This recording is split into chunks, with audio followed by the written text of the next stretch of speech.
in motion. Erickson drops back, three-man rush, pass, intercepted! Shots from the 3-yard line.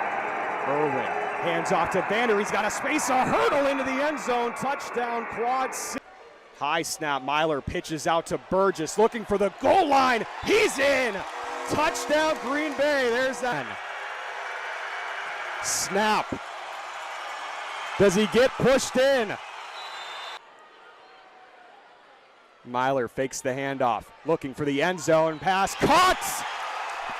Demetrius Moore! Touchdown!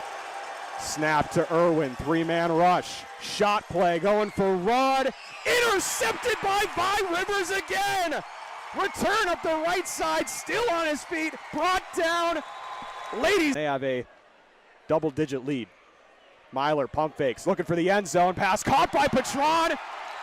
It won't be 27, but it will be 6 more points.